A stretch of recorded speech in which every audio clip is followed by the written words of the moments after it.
Congress party के कद्दावर नेताओं में से एक कमलापति त्रिपाठी उत्तर प्रदेश के मुख्यमंत्री और फिर केंद्र में रेल मंत्री भी रहे हैं।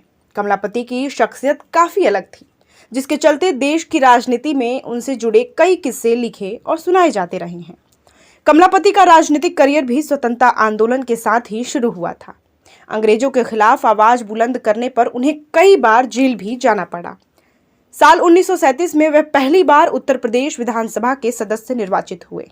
इसके बाद कई सालों तक विधायक रहने के बाद उन्हें 1952 में सूचना तथा सिंचाई मंत्री का कार्यभार सौंपा गया। यह ऐसा दौर था जब पंडित कमलापति त्रिपाठी की साख बढ़ती जा रही थी। खासतौर में कांग्रेस पार्टी के अंदर वह सबसे चर्चित चेहरा बन चुके थे।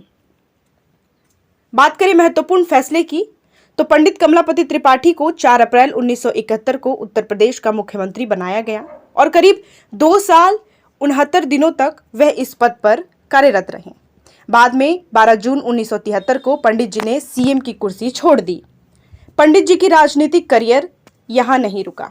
बाद में वह 1975 से 1977 और फिर 1980 में रेल मंत्री के पद पर रहे।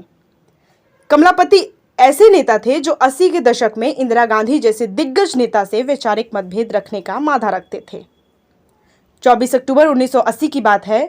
उस समय प्रधानमंत्री इंदिरा गांधी ने एक प्रेस कॉन्फ्रेंस में अपनी सरकार के कई विभागों के कामकाज की तारीफ के दौरान कहा था कि जनता पार्टी की सरकार में बिगड़ी व्यवस्था एक एक करके पटरी पर आ रही है, लेकिन रेल विभाग का काम अभी आशा के अनुरूप नहीं हो पा रहा है। इस टिप्पणी के बाद ही सरकार में दूसरी बार रेल मंत्री बने पंडित जी ने इस्तीफा दे दिया था। 23 नवंबर 1980 को इंदिरा ने एक पत्र में लिखा कि मुझे दुख है कि त्रिपाठी जी ने इस्तीफा दे दिया। मैं चाहती हूं कि वह कैबिनेट में रहें। तब 17 दिन तक इंदिरा ने पंडित जी से बात करने और इस्तीफा वापस कराने के लिए इंतजार भी किया था, लेकिन पंडित जी ने अपना निर्णय नहीं बदला।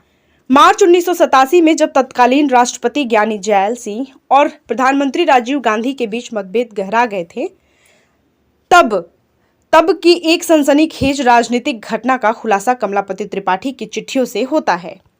डाक विधेयक को लेकर यह मतभेद इस कदर गहरा गया था कि राष्ट्रपति ज्ञानी जैल सिंह राजीव सरकार को बर्खास्त कर वैकल्पिक सरकार के गठन की योजना बना चुके थे।